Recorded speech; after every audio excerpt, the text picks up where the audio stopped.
টাকাটা ইনভেস্ট করতে হয় আস্তে আস্তে, কিন্তু আমরা যখন বিক্রি করতাম হিউজ পরিমাণ টাকা একসাথে আমরা পাচ্ছি। মাছ চাষের চাইতে আসলে মাছের পোনাতে বেশি লাভজনক। মাছের পোনার আতুরঘর বলা যায় ময়মনসিংহকে।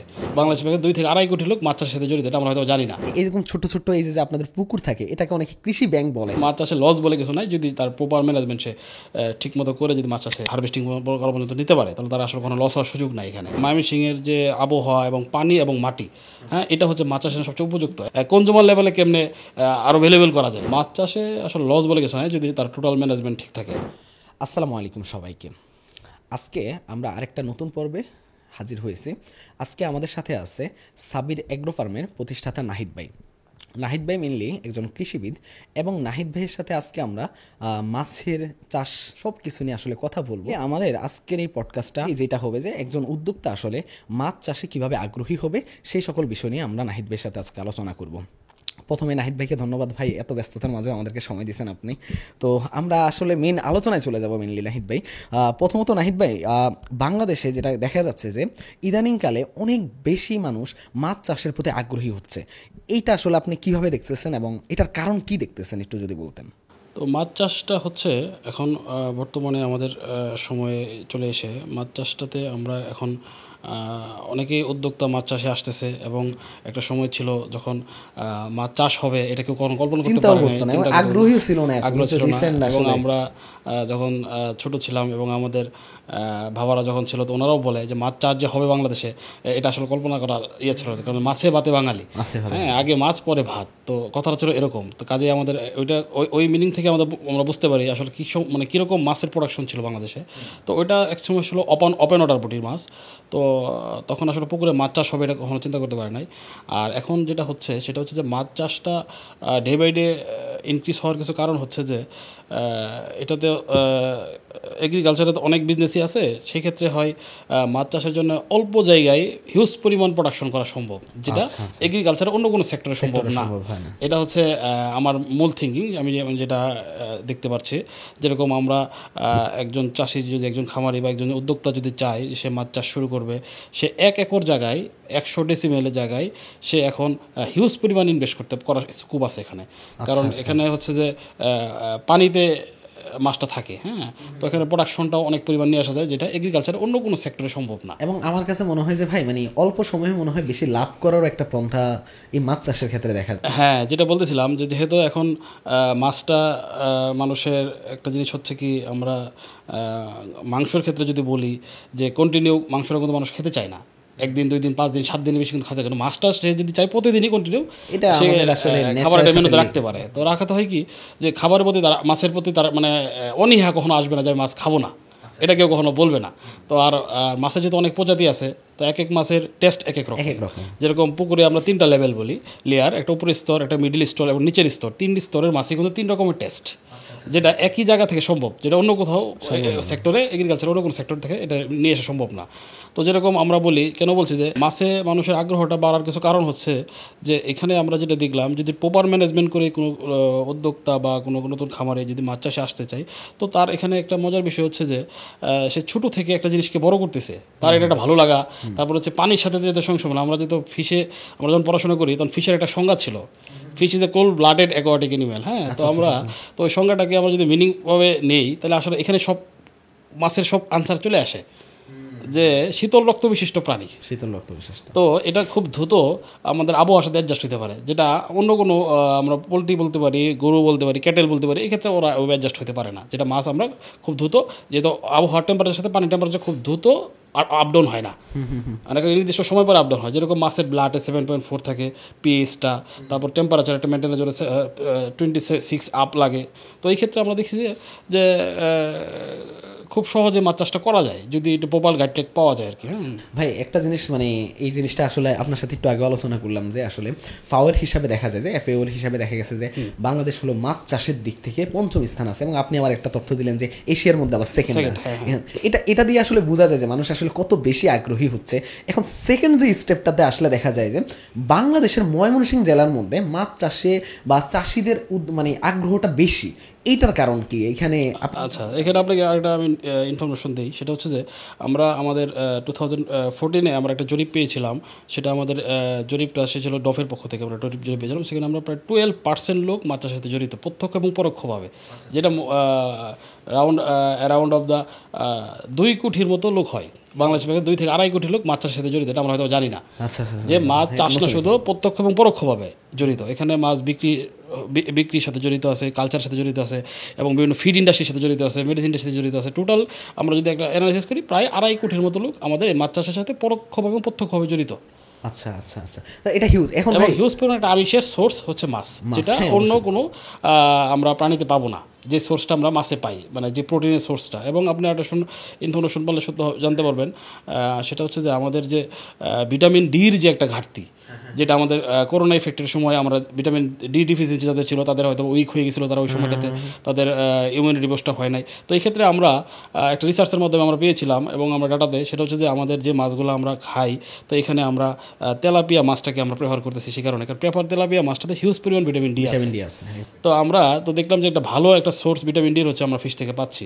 এবং মাছের সবচেয়ে বড় বিষয় হচ্ছে যে এখানে যে ওমেগা 3 ফ্যাটি অ্যাসিড এবং আনস্যাচুরেটেড যে ফ্যাটি অ্যাসিডগুলো, যেটা খুব দ্রুত ডাইজেস্ট হয়, যেটা অন্য কোনো প্রোটিন সোর্স থেকে হবে না, যেটা আমরা ফিশ থেকে পাই। আচ্ছা ভাই, ওই যে মানে যে প্রশ্নটা আসলে ছিলাম, যে সেটা হলো যে ময়মনসিংহে কেন আসলে মাছ চাষে বা আমরা এত হ্যাসারি দেখতে পাই, কেন ময়মনসিংহে এটা কেন অন্যান্য জেলাতে এই পরিমাণ দেখা যায় না, এটা যদি একটু বলতেন। এবং কিভাবে আসলে অন্যান্য জেলার যারা মাছ চাষি আছে তারা কিভাবে এই সংখ্যাটা বাড়াবে, একটু যদি বলতেন আপনি। আচ্ছা, এখানে প্রথমত আমি যেটা বলবো সেটা হচ্ছে যে আমাদের বাংলাদেশ কৃষি বিশ্ববিদ্যালয়, যেটা মাছ চাষের ক্ষেত্রে যদি আমরা বলি, এটা আমাদের সেকেন্ড ডিপার্টমেন্ট ইউনিভার্সিটিতে। এবং ফার্স্ট যখন শুরু হয় এখান থেকে যাত্রা। আচ্ছা আচ্ছা। এবং আমাদের পাশেই আছে, বিশ্ববিদ্যালয়ের পাশেই BFR, Bangladesh fisheries research institute, যেটা স্বাদুপানি গবেষণা কেন্দ্রের হেডকোয়ার্টার আমরা বলি এখানে। এবং আতুরগড় যাকে বলা যায়, যেখান থেকে স্বাদু পানির মাছ চাষটা শুরু। তো আমরা এই কারণেই, যেহেতু এখানে আমাদের একটা বড় বেস, আর দ্বিতীয়ত হচ্ছে যে আমাদের ময়মনসিংহের যে আবহাওয়া এবং পানি এবং মাটি, হ্যাঁ, এটা হচ্ছে মাছ চাষের সবচেয়ে উপযুক্ত। এবং এখানে আমরা যেটা বলি, স্বাদু পানি সকল মাছই আমাদের এখানে ভালো হয়। এবং এখানে সবচেয়ে বিষয় হচ্ছে যে ডিজিজের আউটব্রেকটা খুব কম, আউটব্রেক কম। এবং এখানে আরেকটা হচ্ছে যে মার্কেট ভ্যালুয়েবল, এটাও হচ্ছে এটা বড় ফ্যাক্ট, যেহেতু ঢাকা আমাদের কাছে, এখান থেকে আমাদের মার্কেট মাছটা প্রোডাকশন হওয়ার পরে মার্কেটটা খুব ইজিলি আমরা পাচ্ছি। মার্কেট ভ্যালুটা এটা একটা চাষের এটা বড়। ভাই, এখানে একটা প্রশ্ন থেকে যায় যে আসলে অন্যান্য জেলার চাষিরা কি এই সুযোগ সুবিধাটা কি পাচ্ছে না বলেই কি আসলে ওইদিকে মাছ চাষের সংখ্যাটা কম হচ্ছে? না, এখন ডে বাই ডে সব জায়গায় মাছ চাষ বাড়তেছে। আমরা এখন ময়মনসিংহের পরে আমরা সেকেন্ড জোন হিসেবে আমরা যশোরকে মূল্যায়ন করতে পারি। তারপর হচ্ছে কুমিল্লা, নরসিংদী, হ্যাঁ, প্রত্যেক জোনে এখন মাছ চাষটা বাড়তেছে। হ্যাঁ, আগের মতো এখন বলা যাবে না শুধু ময়মনসিংহে বেস্ট মাছ চাষটা হচ্ছে, এরকম না। এখন ময়মনসিংহের বিষয়টা হচ্ছে কালচারটা অনেকটা কমে আসা, আমরা হ্যাচারিতে চলে গেছি বেশি। মানে আমরা এখন ময়মনসিংহে বড় একটা অবদান হচ্ছে, সারা বাংলাদেশে আমরা পোনা সাপ্লাই দিচ্ছি, যেটা একটা বলা যায় যে মাছের পোনার আতুরঘর বলা যায় ময়মনসিংহকে। তো এই বেস ধরে আমরা এখান থেকে হয়তো বা কালচারের জন্য জায়গা লাগে বেশি, ওই ক্ষেত্রে হয়তো আমরা এখান থেকে পোনাতে সরে আসছি বেশি। ভাই, আমি যতটুকু জানি যে আপনি মোটামুটি সব কিছু নিয়ে কাজ করতেছেন, এবং আপনার সাবির অ্যাগ্রো ফার্মের মধ্যে মোটামুটি অনেক ধরনের সেক্টর মানে ভাগ করা আছে, যে প্রত্যেকটা জিনিস নিয়ে আপনি কাজ করতেছেন। এখন আসলে আপনার সাবির অ্যাগ্রো ফার্মের মধ্যে কী কী কাজ চলতেছে এবং কোন কোন জিনিসগুলো নিয়ে আসলে কাজ করতেছেন? ধন্যবাদ। এখানে আসলে সাবির এগ্রো ফার্মটা আমরা স্টার্ট করি 2018-এ। হ্যাঁ, আমরা স্টার্ট করি। তো এটারও একটা গল্প আছে, স্টার্ট করার একটা গল্প আছে। সেটা হচ্ছে যে আমরা বিশেষ করে আমি জবে ছিলাম, বিভিন্ন জায়গায় ওই জবের সুবাদে আমার বিভিন্ন জায়গায় ভিজিট করা হয়েছে। তো মোরলেস সারা বাংলাদেশে আমার ঘোরা হয়েছে, এমন কোনো জায়গা নাই যে আমার ঘোরা হয় না। বিশেষ করে প্রত্যেকটা উপজেলা থেকে শুরু করে প্রত্যন্ত অঞ্চলগুলো যেখানে মাছ চাষ হয়, সব জায়গায় আমি সেমিনার মিটিং সব জায়গায় করেছি। কিন্তু আমি একটা জিনিস খেয়াল করছি, যেটা যে এজ এ খামারি হিসাবে বলেন, এন্টারপ্রেনার হিসেবে বলেন, মাছ চাষ হিসেবে বলেন, অনেক ধরনের ল্যাকিংস বাংলাদেশে এখন রয়ে গেছে। তো ওইখান থেকে আমার থিঙ্কিং থেকেই আমার আশা যে আমি নিজে একটা প্রতিষ্ঠান নিয়ে কাজ করব, এবং ওইখানে আমি হয়তো সেবামূলক যতটুকু পারি আমার দ্বারা সম্ভব আমি ওইভাবে কাজ করে যাব। তো ওই থেকেই আমার সাবির এগ্রো ফার্মটা স্টার্ট করা। এখানে আমি 4টা ডিভিশনে ভাগ করে নিয়েছি আমার সাবির এগ্রো ফার্মটা। এখানে হচ্ছে প্রথমত হচ্ছে যে আমি সাবির হ্যাচারি অ্যান্ড ফিশারি, এটা হচ্ছে আমার একটা সাইট। সেটাতে হচ্ছে যে মাছের পোনা এবং রেণু উৎপাদন করা এবং ফিশারিতে হচ্ছে কালচার করা। তো এটা হচ্ছে আমার একটা সাইড। দ্বিতীয়ত হচ্ছে আমার একটা আছে, সেটা হচ্ছে সাবির এগ্রো ফুড ইন্ডাস্ট্রি। তো আমি একটা জিনিস থিঙ্কিং করছি, যখন আমি মাছ চাষটা শুরু করলাম এবং আমি যখন মাছটা প্রোডাকশন করলাম, করার পর এটাকে কনজিউমার লেভেলে কেমনে আরও ভ্যালুয়েবল করা যায়, আমরা যেটাকে বলতে পারি যে ভ্যালু অ্যাডেড করা। তো এই ক্ষেত্রে আমরা যেটা করলাম যে আমরা তো সবসময় বাসায় চিকেন খাই অভ্যস্ত, এবং বাসায় যেহেতু আমার দুটো বেবি আছে, ওই ক্ষেত্রে দেখলাম যে বাচ্চাদেরকে মাছ খাওয়ানো যায় না কাটার কারণে, এবং বড়রা অনেকে মাছ খায় না কাটার কারণে, এবং বাসাতে এমন আছে যে কাটা জন্যে রান্নাবান্না করে মাছ কাটা ধোয়া এটা একটা প্রবলেম। তো এই থিঙ্কিং থেকে আমার মাছ নিয়েই কাজ করা। তো ওইখান থেকে আমি মাছের কিছু ভ্যালুয়েটেড প্রোডাক্ট নিয়ে কাজ শুরু করছি। সেটা হচ্ছে যে আমরা মেনলি ফিশের কিছু ফ্রোজেন প্রোডাক্ট স্টার্ট করেছি। সেটা হচ্ছে fish cutlet, fish nugget, fish ball, fish sausages এবং ফিশ ফিলে। তো এটা এটা একটা আমার ফ্রোজেন প্রোডাক্টের কিছু ডাই প্রোডাক্ট নিয়েও কাজ করতেছি এখন ফিশের। তো ওভারঅল যে জায়গাগুলোতে আমরা চিকেনটা নিয়ে কাজ করতেছি খাচ্ছে, ওই জায়গাগুলোতে আমরা ফিশটাকে অ্যাড করতেছি, এবং দেখলাম যে চিকেনটার অল্টারনেটিভ বলা যাবে না এটাকে, আসলে চিকেনটার পাশাপাশি ফিশটাকে, যে আমরা হয়তো বা একসময় চিকেন খেতে খেতে বোরিং হয়ে যাচ্ছে, তো ফিশটা নিয়ে যদি আমরা হয়তো বা দুটো স্টিপ খাইলাম, বা আমরা ফিশ বলটাকে আমরা ব্যবহার করলাম বাচ্চাদের জন্য, ওইটা একটা পারফেক্ট হয়। তো ভালো মানে প্রোটিন এটা পারফেক্ট সোর্স হিসেবে আমাদের মাছটাকে আমার সিলেক্ট করা। তো এখানে আমরা সাবির এগ্রো ফুড ইন্ডাস্ট্রিতে আমার এই প্রোডাক্টগুলো নিয়ে আমি কাজ করতেছি। তো মার্কেটে কম্পিটিশন, মার্কেট অনেক বড় বড় কোম্পানি কাজ করতেছে এখানে, যে কারণে হয়তো একটু কম্পিটিশন হচ্ছে। তো আশা করতেছি যে এটা ওভারকাম করতে পারবো। তো আমি চাচ্ছি যে আমি শুধু সাবির এগ্রো না, এরকম প্রত্যেকটা উদ্যোক্তায় যারা মাছ চাষ করতেছে, এবং ওনারা যাতে মাছটা চাষের পরে যে একটা প্রোডাকশনের পরে যাতে তারা একটা ভ্যালু পায়, এবং সে জানতে পারে যে আমি এটা এই বাজারে বিক্রি করতে পারতেছি এই রেটে, এবং তখন তার হবে কি, তার লস হওয়ার সম্ভাবনা তার থাকবে না।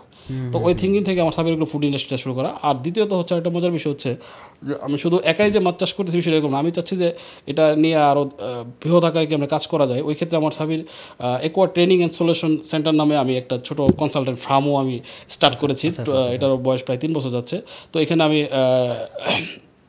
বিনামূল্যে একটা সেবা দিয়ে যাচ্ছি। আমার প্রায় 300 খামারি এবং এন্টারপ্রেনিয়র উদ্যোক্তা মাছ চাষে আমার সাথে আছে। তা ওনারা প্রত্যক্ষ পরোক্ষভাবে আমার সাথে জড়িত, এবং প্রত্যেকের সাথে এই মোটর 1-to-1 কমিউনিকেশনের মাধ্যমে আমি কাজ করতেছি।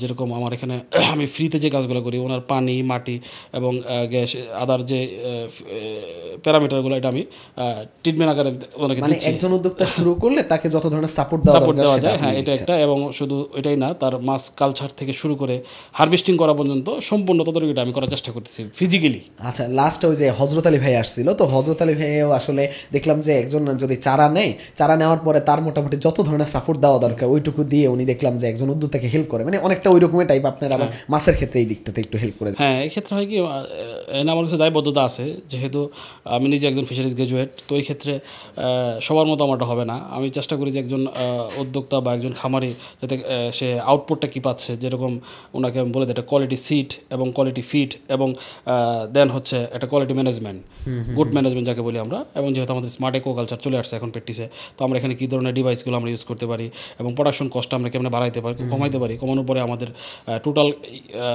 টোটালি হচ্ছে যে একটা কনসেন্ট্রেট ফার্মের আন্ডারে আমি চাচ্ছি যে আমার প্রায় 300 খামারি আছে যাদেরকে নিয়ে আমি কাজ করতেছি, এবং আল্লাহর রহমতে 4 বছর যাবত প্রত্যেকেই লাভবান। এবং আমি এখন পর্যন্ত আমার যে পোনার চাহিদা বা যে ইয়েটা হচ্ছে, আমি বাইরে পোনা দিতে পারতেছি না, মানে ওনাদের প্রি বুকিং হয়ে আছে আগে থেকেই। এবং আমি চেষ্টা করি যে একটা কোয়ালিটি সিড যখন ভালো পর্যায়ে দিতে পারবো, তখনই তারা লাভবান হবে। কারণ মাছ চাষে আমি শুরুতে বলি যে প্রথম শর্ত হচ্ছে ভালো কোয়ালিটির একটা পোনা লাগবে আপনার। কারণ একটা অংশ মাছ চাষে আমরা 4টা অংশ ভাগ করে নিছি। একটা হচ্ছে যে মাছের সিড, দ্বিতীয়ত হচ্ছে যে ফিড, টোটাল ম্যানেজমেন্ট, হ্যাঁ, দেন হচ্ছে হারভেস্টিং। তো 4টা মানে প্রসেস। এক্ষেত্রে আমি প্রথমে বলি যে ভালো মানের সিড যদি আপনাদের চুজ না করতে পারেন, এখানে আপনার 30% লস হওয়ার সম্ভাবনা আছে আপনাদের মাছ চাষে, টোটাল 30%। কারণ এই ক্ষেত্রে হচ্ছে কি, মাছ চাষের শুরুতে যদি কেউ চিন্তা করে মাছ চাষে আসবে বা উদ্যোক্তা হবে, তো ওই ক্ষেত্রে তার প্রথমত হচ্ছে যে মাছটাকে ভালো কোয়ালিটির সিড তার প্রোভাইড করতে হবে, ভালো কোয়ালিটির পোনা তার দিতে হবে পুকুরে। যদি ইনব্রিডিং মুক্ত পোনা যদি না হয়, ওই পুকুরে কখনো মাছের গ্রোথ আসবে না।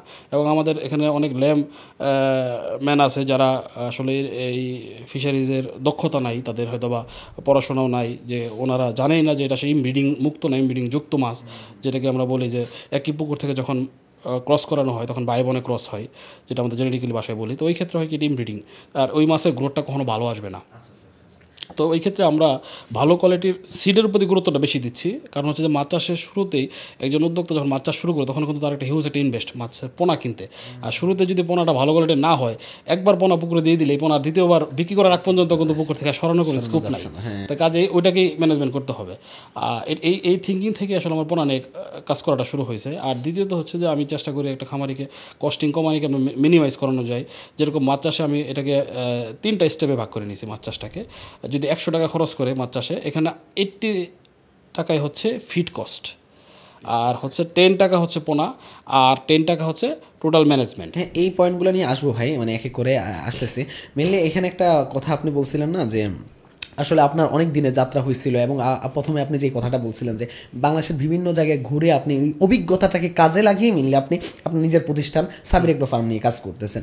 এখানে ভাই যদি একজন উদ্যোক্তা যদি শুরু করতে চায়, সে আসলে এই যে আপনি যে জিনিসগুলো বিভিন্ন ফার্ম ঘুরে ঘুরে একটা আইডিয়া নিছিলেন, একজন উদ্যোক্তা আসলে শুরু করার ক্ষেত্রে কী কী পরিকল্পনা করবে, কিভাবে চিন্তা করবে, কোন জিনিসগুলো ভেবে সে শুরু করবে, একটু যদি বলতেন। একদম প্রাথমিকভাবে একজন উদ্যোক্তা যখন চিন্তা করতেছে যে না আমিও এরকম নাহিদ ভাইয়ের মতো এরকম যারা আসলে এই যে ফিশারিজ বা মাছ নিয়ে যারা কাজ করতেছে তাদের মতো হতে চায়, তখন সে আসলে কি কি চিন্তা করবে? এখানে আমি প্রথমত যেটা বলবো সেটা হচ্ছে যে এখানে এই সেক্টরটা হচ্ছে এমন যে এখানে কেউ যদি শুরু করতে চায় বা কেউ মাছ চাষ করতেছে, এখানে পরামর্শ দেওয়ার অনেক লোক থাকবে।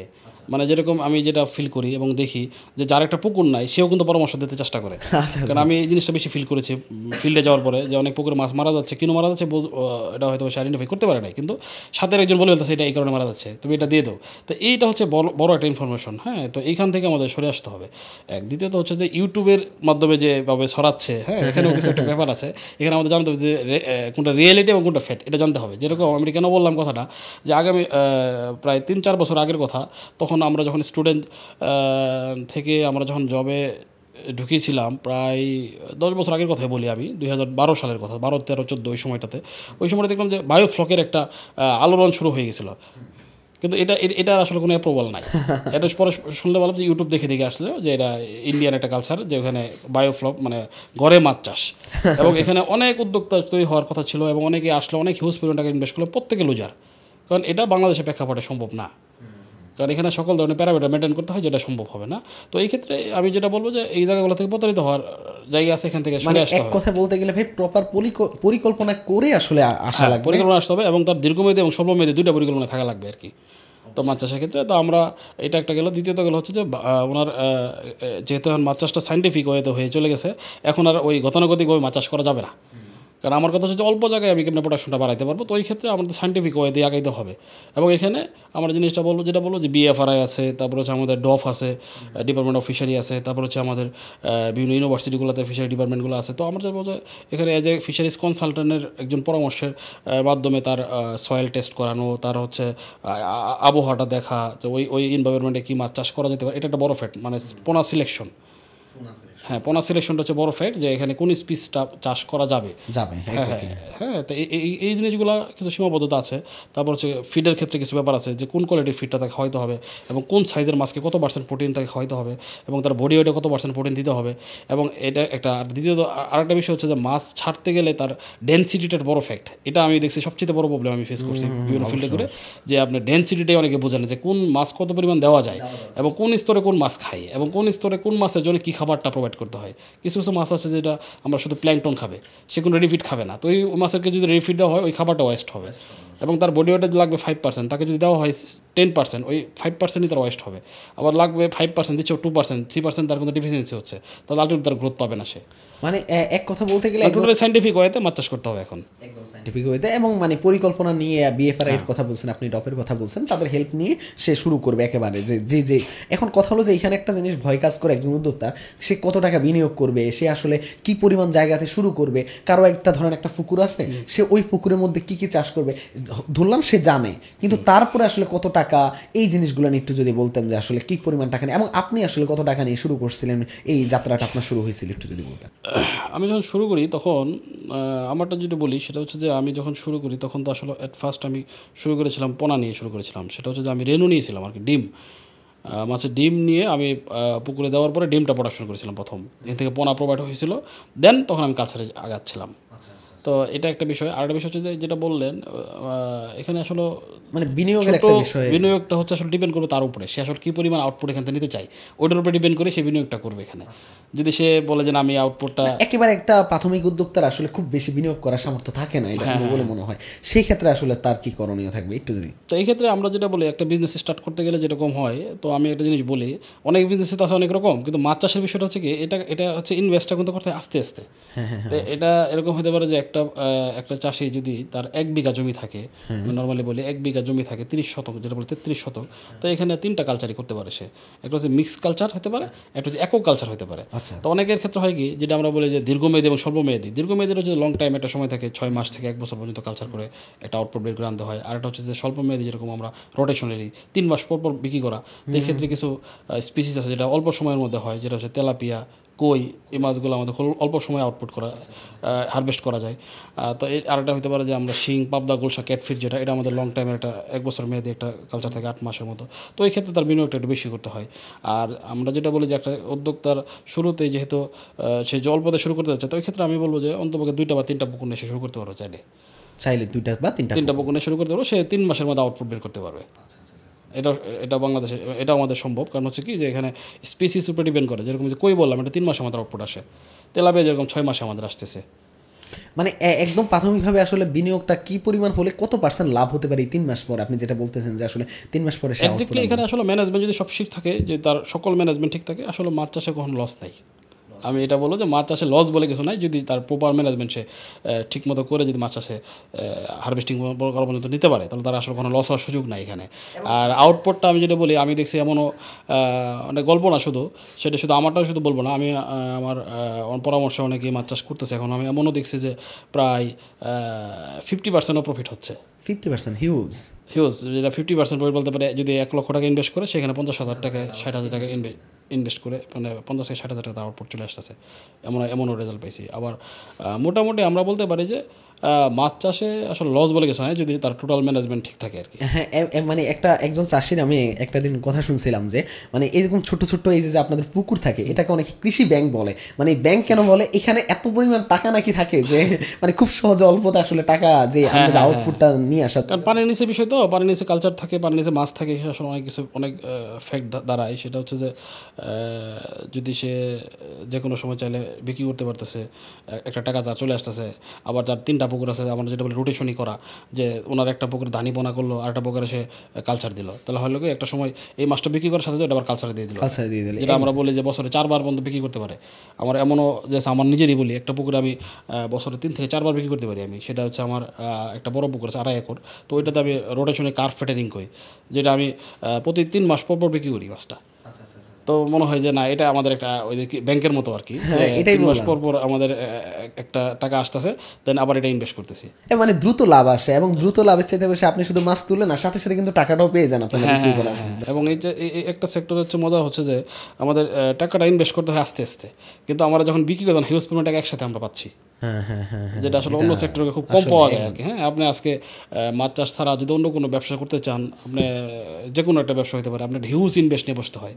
কিন্তু আমরা যেটা বলি যে মাছ চাষের হিউজ ইনভেস্ট করা লাগবে না, যদি কেউ প্রপার গাইডলাইন পা এবং টোটাল ম্যানেজমেন্ট সঠিকভাবে করতে পারে, সে স্বল্প মেয়াদী যে কালচারটা, এটার মাধ্যমে সে দীর্ঘমেয়াদী যেতে পারে। যে আমরা 3 মাসে একটা আউটপুট নিয়ে আসলাম, এই 3 মাসের টাকাটা যে ইনভেস্ট, এটা আবার রিইনভেস্ট হলো এখানে, তো এভাবে তার একটা অ্যাসেটটা বড় হয়ে যায়।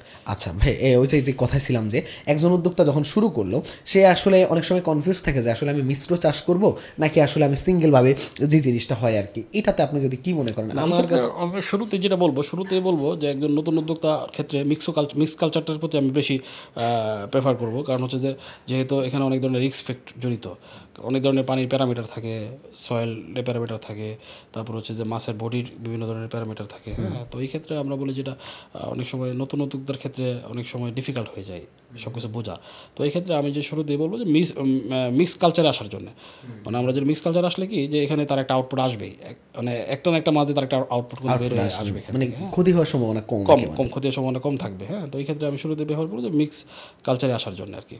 আচ্ছা ভাই, আপনি ওই যে একটা কথা বললেন না যে কেউ যদি 100 টাকা নিয়ে নামে তার মধ্যে 80 টাকা ফিডের জন্য খরচ করবে, 10 টাকা হলো পোনার জন্য, আর 10 টাকা আপনি বলছেন টোটাল ম্যানেজমেন্ট। টোটাল ম্যানেজমেন্টের জন্য। এই যে 80 টাকা ফিড খরচ, এটা কিন্তু ভাই হিউজ একটা খরচ। এই ফিড খরচটাকে আমরা কিভাবে কমিয়ে আনতে পারি, বা একজন নতুন উদ্যোক্তা যখন শুরু করবে সে অবশ্যই চাইবে যে আসলে আমি যত অল্প খরচ করে আমি আসলে আউটপুটটা বেশি আনতে পারবো, তাহলে ফিডটাকে সে যদি একটু খরচটা কমিয়ে আনতে পারে তার জন্য অনেকটাই সুবিধা হবে। তো এই খরচটাকে আমরা কিভাবে কমিয়ে আনতে পারি? এখানে বিষয় হচ্ছে কি, মাছ চাষটাকে আমি আসলে 3 ভাগে ভাগ করছি এই কারণেই যে প্রায় 80% কষ্ট হচ্ছে ফিড কস্ট। তো ফিড কস্ট যদি মিনিমাইজ না করা যায়, এখানে আসলে মাছ চাষে লাভ মুখ দেখা খুব কঠিন হবে। হ্যাঁ, কারণ ফিড কস্টিংটা কেন কমাইতে বলতেছি, কারণ ফিড কস্টিংটাই হচ্ছে তার আমরা যেটা বলি এফসিআর, কত কেজি খাবার খেয়ে কত কেজি মাছ হইলো আর কি। হ্যাঁ, তো এখানে যদি আমাদের এফসিআর যত কম হবে তত মাছ চাষের জন্য বেনিফিটেড। এফসিআর বেশি হলে মাছ চাষের জন্য ক্ষতি, মানে মাছের কস্টিংটা বেড়ে যাবে আর কি। হ্যাঁ, তো আমরা যেটা বলি যে এই ক্ষেত্রে আমরা কিছু ন্যাচারাল খাবার তৈরি করতে বলি আমরা পুকুরে, কিছু ন্যাচারাল খাবার তৈরি করলে তার প্রায় 30% ফিড কস্ট কমে আসে। 30% প্রায় 80% যদি আমরা 30% কস্ট কমাই ফেলতে পারি, প্রায় 50 থেকে 60% টাকায় কিন্তু মাছ চাষ চলে আসতেছে। তো এটা তার একটা বড় প্রফিট। তো এই ক্ষেত্রে অনেকেই বুঝতে পারে না যে আমার এই ধরনের কালচারের ক্ষেত্রে কী পরিমাণ ন্যাচারাল খাবার তৈরি করতে হবে, এবং কিছু কিছু ন্যাচারাল খাবার আছে যেগুলো আমরা বলি জো প্ল্যাঙ্কটন, ফাইটোপ্ল্যাঙ্কটন, ডেপোটিয়াস, ময়না, ডেপোনিয়া, যেগুলো বডিতে 60 আপ প্রোটিন থাকে, যেটা কোনো ফিডে থাকে না। তো এই খাবারগুলো ন্যাচারালি আমরা তৈরি করতে পারি। তৈরি করতে পারলে হলে কি আমাদের ফিড কস্টটা কমে আসবে এখান থেকে। এবং আমাদের কিছু বিষয় আছে, যেরকম আমরা উপরে স্তরে কিছু মাছ থাকে, সিলভার যেটা বলি আমরা, কাতল বলি, তারপর হচ্ছে যে বিগেট বলি, ঘাসকাপ বলি। তো যেদের আসলে ফিড কস্টিংটা আমরা কমাই ফেলতে পারবো বিভিন্ন ন্যাচারাল খাবারের মাধ্যমে প্ল্যাঙ্কটন তৈরি করে। হ্যাঁ, এখানে একটা কথা আছে ভাই, শুধু কি আসলে এই যে প্ল্যাঙ্কটন আপনি কথা বললেন যে এটা কি আসলে কি মাছ, আমি একটা জিনিস একটু খেয়াল করছিলাম, আমি ঘাটাঘাটি করে যে জিনিসটা জানলাম যে আসলে মাছ চাষের আগে, মানে পুকুরে মাছের পোনা দেওয়ার আগে কি খাদ্যটা তৈরি করা দরকার, নাকি পোনা দেওয়ার পরে? এখানে একটা বিষয় হচ্ছে যে মাছ পোনা দেওয়া এবং আগে এবং পরে বড় কথা না, বড় কথা হচ্ছে যে মাছটা অ্যাডজাস্ট হওয়ার জন্য পুকুরে যাওয়ার পরে সে যাতে একটা ন্যাচারাল খাবার পায়। আচ্ছা, এবং একটা পানির প্যারামিটার যেটা বলি, এখানে টার্বিডিটি ব্যাপার থাকে, পিএসএ ব্যাপার আছে, এবং এখানে কী পরিমাণ প্ল্যাঙ্কটন গ্রো হইলো এবং তার একটা ন্যাচারাল খাবারের সোর্স হইলো নাকি না হয়ে মাছ সেট দেওয়া যাবে না। মানে পুকুরে একটা পানির কালার, একটা নির্দিষ্ট কালারে নিয়ে আসার পরে মাছটা সেট দিতে হবে, তার নির্দিষ্ট খাবার তৈরি হওয়ার পরে মাছটা দিতে হবে আর কি। আচ্ছা, ন্যাচারাল খাদ্য কি আর অন্য কোনো প্রক্রিয়াতে কি করা যায়? ন্যাচারাল খাবার অনেক ধরনের প্রক্রিয়া আছে। আমরা যেটা বলি যে আমরা বিভিন্ন কম্পোস্ট, আমি কম্পোস্টের কথা বলি যে আমরা কম্পোস্ট তৈরি করতে পারি। সেটা বলি যে আমরা এখানে হয়তো লালি, তারপর হচ্ছে আমরা মাস্টার অয়েল কেক যেটা খৈল বলি আমরা, তারপর হচ্ছে যে আমরা চিটাগুড়। হ্যাঁ, তারপর হচ্ছে আমরা এখানে বিভিন্ন ধরনের এখন প্রোবায়োটিক বের হয়েছে যেগুলো আমাদের আবহাওয়ার সাথে অ্যাডজাস্টেবল এবং ওয়াটারের সাথে অ্যাডজাস্টেবল। তো এই ধরনের প্রোবায়োটিকের মাধ্যমে আমরা ন্যাচারাল খাবার তৈরি করতে পারি পুকুরে। আচ্ছা ভাই, আপনি একটা কথা বলছিলেন যে একটু শুরু হওয়ার আগে যে মাছ চাষের চাইতে আসলে মাছের পোনাতে বেশি লাভজনক, আসলে একটা আমাদের একটা লক্ষ্য করা যায় যে এইটা আসলে আপনি একটু যদি বিস্তারিত বলতেন, এটা আসলে ওই পয়েন্টটা ধরে একটু আগাতে যায়। এখানে আসলে মাছ চাষে যেতে মাছের পোনাতে, মানে এখানে হচ্ছে কি দুই রকম বিষয়, একটা হচ্ছে শর্ট টাইম কালচার, একটা হচ্ছে লং টাইম কালচার। তো অবশ্যই কখনো প্রোডাকশনের চাইতে পোনাতে লাভ বেশি না। প্রোডাকশন তো প্রোডাকশনই, কারণ প্রোডাকশনটাতে লাভ বেশি থাকবে কিন্তু ইনভেস্টটা বেশি। আমার কথা হচ্ছে যে ইনভেস্টের তুলনায় প্রফিটটা কতটুকু, এইটা থেকে আমরা লাভের মূল্যায়নটা এভাবে আমি বলছি যে ইনভেস্টটা কম পোনাতে, ওই ক্ষেত্রে ওই ইনভেস্টের তুলনায় লাভটা বেশি। আর প্রোডাকশনের ক্ষেত্রে ইনভেস্টও বেশি, লাভও বেশি। আচ্ছা আচ্ছা, হ্যাঁ, এটা একটা ভালো পয়েন্ট বলছেন আপনি। আর পোনাটা হচ্ছে শর্ট টাইম মেয়াদি পোনা। হ্যাঁ, পোনার বিষয়টা হচ্ছে শর্ট টাইম মেয়াদি। আর পোনার ক্ষেত্রে হচ্ছে যে আবার কিছু ফ্যাক্ট দ্বারাই, পোনার তো সবাই করতে পারে না, পোনার ক্ষেত্রে আরও কিছু সাইন্টিফিক ওয়ে মেনটেন করতে হয়। কারণ ছোটো ধানি পোনা যেহেতু এটা একটা বেবি ফিশের মতো হয়, তো বিভিন্ন ধরনের প্যারামিটার যদি আপ ডাউন করে ওই ক্ষেত্রে একটা প্রবলেমে পড়ে যেতে পারে। হ্যাঁ, মারা যেতে পারে, রিস্ক হতে পারে। তো ওই ক্ষেত্রে কিছু ফ্যাক্ট দাঁড়ায় আর কি। এটা আমার মনে হয় একটু টেকনিক্যাল না হলে পোনাতে না যাওয়াটাই ভালো। আচ্ছা, এখন একজন মানে ওই যে কথা ধরে আসলে আগাচ্ছিলাম যে আমাদের আজকে একটা মেইন টার্গেট ছিল যে একজন উদ্যোগ থেকে আমরা মাছ চাষে কী কী প্রক্রিয়া সে অবলম্বন করতে পারে সেগুলো নিয়ে আজকে আলোচ্য একটা মেইন বিষয় ছিল। তো ওইখানে আসলে একজন উদ্যোক্তা যখন শুরু করলো, সব কিছু করলো, তাকে মৎস্য অধিদপ্তর কীভাবে হেল্প করতে পারে বা সে ওখান থেকে কী কী সাপোর্ট পেতে পারে একটু? আচ্ছা, ধন্যবাদ। এখানে হচ্ছে যে আমাদের ডিপার্টমেন্ট অফ ফিশারি যেটা মৎস্য অধিদপ্তর, তো আসলে মৎস্য অধিদপ্তরের মূল কাজই হচ্ছে সেবা। তো খামারি পর্যায়ে সেবা দেওয়া। তো এই ক্ষেত্রে ওনারা এখানে যে হেল্পটা আমাদেরকে করে সেটা হচ্ছে যে আমরা প্রতি মাসে ওনারা ট্রেনিংয়ের ব্যবস্থা করে, খামারিদেরকে নিয়ে ট্রেনিং করানো হয়, নতুন নতুন প্রযুক্তি নিয়ে তারা ট্রেনিং দেয় এবং নতুন নতুন জাতের উপরে তারা করে এবং নতুন নতুন ডিজিজ আউটব্রেক হলে ওইটা ওভারকামের উপরে তারা ট্রেনিং করায়। তো এই ক্ষেত্রে মৎস্য অধিদপ্তরের কাছ থেকে আমরা যেটা পাবো সেটা হচ্ছে যে ওনাদের কাছ থেকে আমরা ট্রেনিংয়ের ব্যবস্থা পাবো এবং আমরা হয়তো ফিনান্সিয়াল যদি ব্যাংকের কোনো সাপোর্ট লাগে ক্ষেত্রে তারা একটা লিঙ্কেজ করে দিতে পারে আমাদের সাথে। এবং যেহেতু ওনারা বিভিন্ন উদ্যোক্তাদের নিয়ে কাজ করে, ওই ক্ষেত্রে হয়তো মৎস্য অধিদপ্তর এবং BFRI যেটা বললাম বাংলাদেশ ফিশারিজ ইনস্টিটিউট এবং ওনাদের কাছ থেকেও আমরা বিভিন্ন ধরনের হেল্প পেতে পারি বিভিন্ন আপনার ইয়ার উপরে, আমরা কালচার টেকনিকের উপরে। তো এখানে যুব উন্নয়ন আছে, যুব উন্নয়নে আমাদের এখন 6 মাস মেয়াদি 3 মাস মেয়াদি কোর্স করাচ্ছে, এই ক্ষেত্রে কিছু হেল্প পেতে পারে।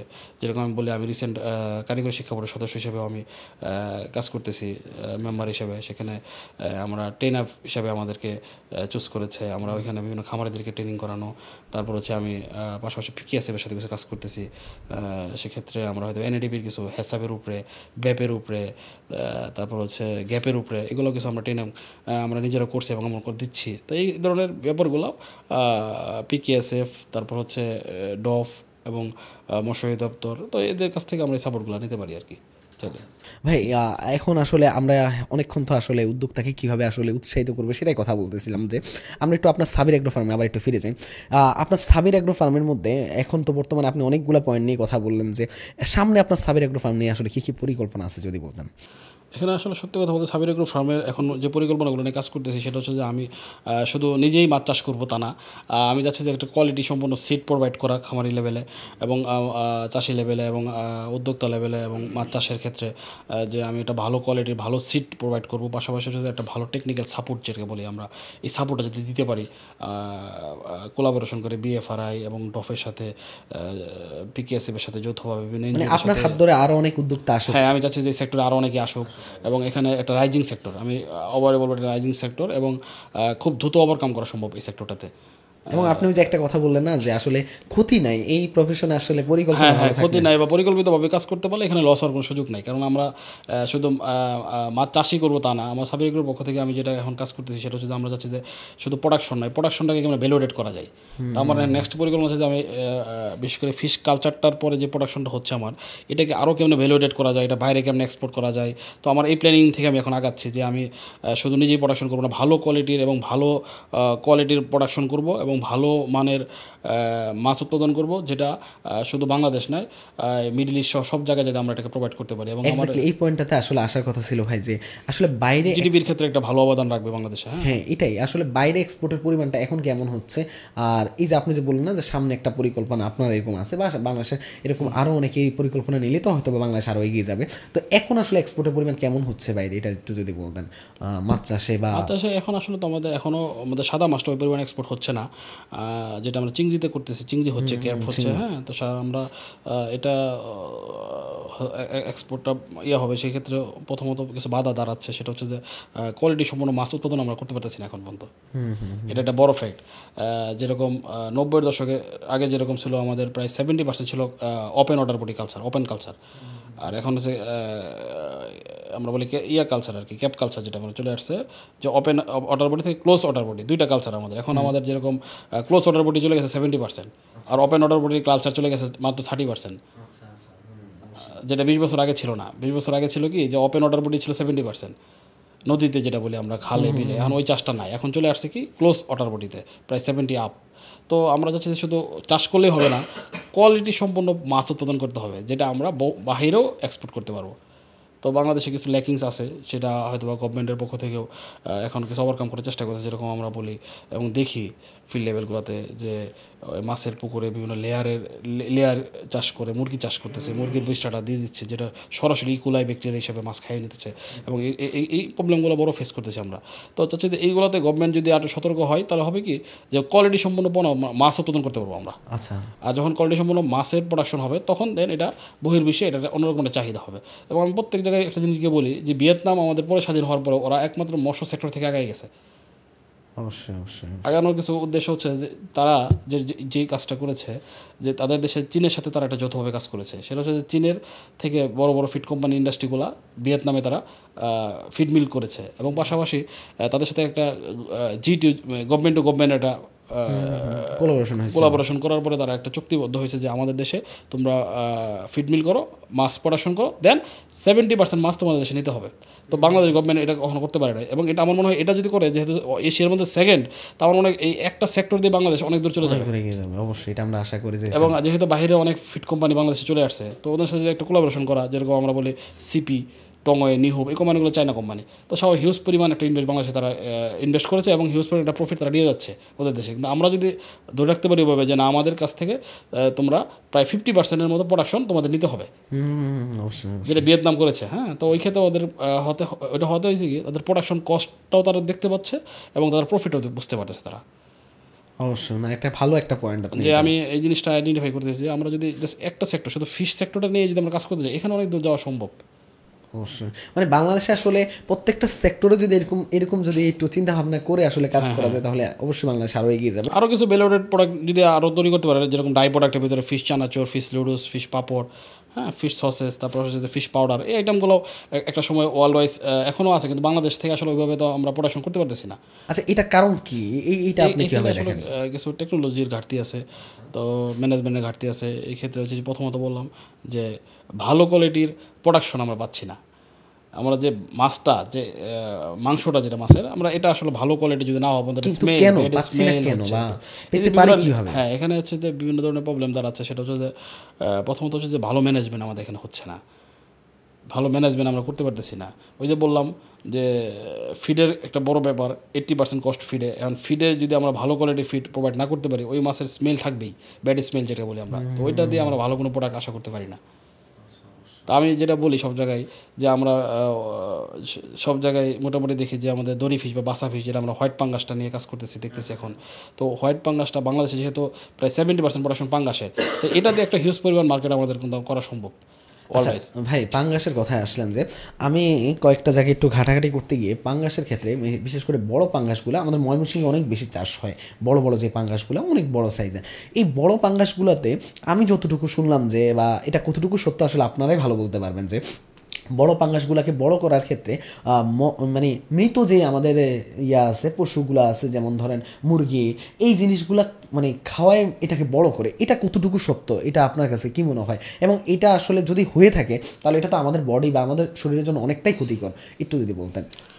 এটা আসলে হ্যাঁ, না, এখানে কিছু বিষয় হচ্ছে কি, এটা মোরলেস এখন এরকম নাই, তো এটা আরও প্রায় হয়তো 15-20 বছর আগে এরকম ছিল, যে কারণে গভর্নমেন্ট এখন মিট বনটা টোটালি নিষেধ করেছে চাষের ক্ষেত্রে, মানে কালচার মাছ খাদ্য প্রোডাকশনের ক্ষেত্রে মিট বনটা আমরা এখন ইউজ করি না।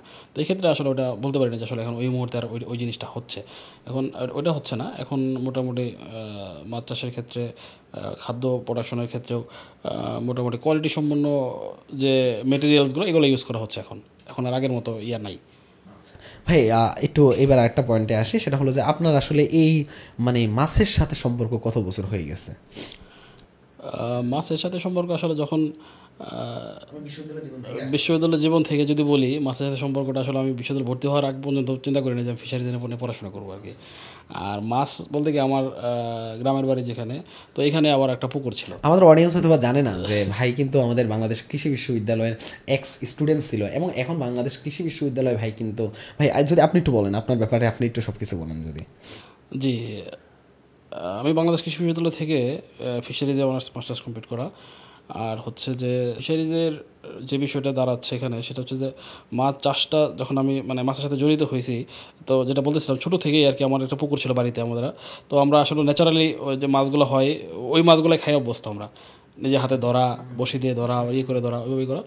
আর হচ্ছে যে আমরা পড়াশোনার সময় অনেক কিছু আমরা খেয়াল করতে পেরেছি, যেখানে আসলে অনেক কিছু করা সম্ভব, এবং অনেক ল্যাকিংস আমরা দেখতে পাচ্ছিলাম ওই সময়গুলোতে, যে আসলে মাছ চাষের ক্ষেত্রে হয়তো বা আরও কিছু ধরনের প্রবলেম যেগুলো খামারিরা ফেস করে, ওইগুলো আমরা কেমন ওভারকাম করতে পারি, এটা নিয়ে কিছু কাজ করার সুযোগ ছিল ওই সময়। মানে আপনি তো কাইন্ড অফ বলতে গেলে একজন সফল উদ্যোক্তা, এবং মাছের দিক থেকে অনেকটাই সফল হয়ে গেছেন। এখন কথা হলো যে স্টুডেন্ট থাকা অবস্থায় যে মাছ নিয়ে যখন কাজ করতেন, আমাদের যে ল্যাবরেটরিতে যখন এগুলো নিয়ে কাজ করতেন, কখনো চিন্তা হয়েছিল যে আমার একটা মাছের ফার্ম থাকবে, আমি এরকম একটা মাছ নিয়ে কিছু করব, এবং সামনে বাংলাদেশকে এই সেক্টরে আমি? হ্যাঁ, এটা আমার আগে কখনো চিন্তা ছিল না, কিন্তু আমি যখন ফাইনাল ইয়ারে পড়ি তখন আমার এটা হয়েছিল, যখন আমাদের একটা ট্যুর ছিল, সেটা হচ্ছিল যে আমরা বাগেরহাটে গিয়েছিলাম, বাগেরহাট চিংড়ি গবেষণা, কিন্তু ওখানে ছিলাম ছিলাম 7 দিন। তো ওইখানে যাওয়ার পর আমরা ক্যাপ কালচারও দেখলাম।